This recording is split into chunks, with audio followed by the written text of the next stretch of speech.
यह कहानी हमें यही शिक्षा देती है कि बिगड़ती परिस्थितियों में भी थोड़ी समझदारी दिखाई जाए तो संबंध जीवन भर बने रहेंगे।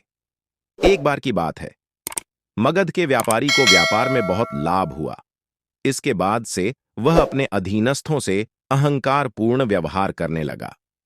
व्यापारी का अहंकार इतना प्रबल था कि उसके देखते हुए उसके परिजन भी अहंकार के वशीभूत हो गए। जब सभी के अहंकार आपस में टकराने लगे तो घर का वातावरण नर्क की तरह हो गया। दुखी होकर एक दिन वह व्यापारी भगवान बुद्ध के पास पहुंचा और बोला, भगवान, मुझे इस नर्क से मुक्ति दिलाइए, मैं भी भिक्षु बनना चाहता हूं। भगवान बुद्ध गंभीर स्वर में बोले, अभी तुम्हारे भिक्षु बनने का समय नहीं आया है। उन्होंने कहा कि भिक्षु को पलायनवादी नहीं होना चाहिए। जैसे व्यवहार की अपेक्षा तुम दूसरों से करते हो, स्वयं भी दूसरों के प्रति वैसा ही व्यवहार करो। ऐसा करने से तुम्हारा घर ही मंदिर बन जाएगा। उस व्यापारी ने भगवान बुद्ध की सीख को अपनाया और घर का वातावरण स्वतः बदल गया।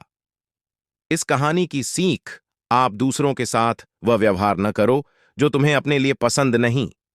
व्यापारी का अहंकार इतना प्रबल था कि उसके देखते हुए उसके परिजन भी अहंकार के वशीभूत हो गए थे। दूसरा कहानी, देवरानी और जेठानी की कहानी। देवरानी और जेठानी में किसी बात पर जोरदार झगड़ा हो गया।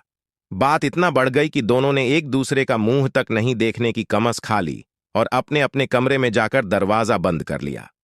थोड़ी देर बाद जेठानी के कमरे के दरवाजे पर खटखट हुई। जेठानी ने ऊंची आवाज में बोला, कौन है? बाहर से आवाज आई, दीदी मैं। जेठानी ने जोर से दरवाजा खोला और गुस्से में बोली, अभी तो बड़ी कस्में खाकर गई थी, अब यहां क्यों आई हो? देवरानी ने कहा, दीदी सोचकर तो वहीं गई थी, लेकिन मुझे अपनी मां की कही एक बात याद आ गई। मां ने कहा था, जब भी किसी से कुछ कहा सुनी हो जाए तो उसकी अच्छाइयों को याद करो, और मैंने भी वही किया। मुझे आपका दिया हुआ प्यार याद आया और मैं आपके लिए चाय लेकर आ गई। बस, फिर क्या था। दोनों रोते रोते एक दूसरे के गले लग गई और फिर साथ बैठकर चाय पी।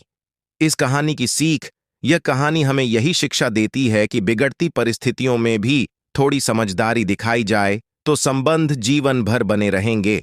इस तरह की मोटिवेशन कहानी जानने के लिए हमारे चैनल को सब्सक्राइब जरूर करें।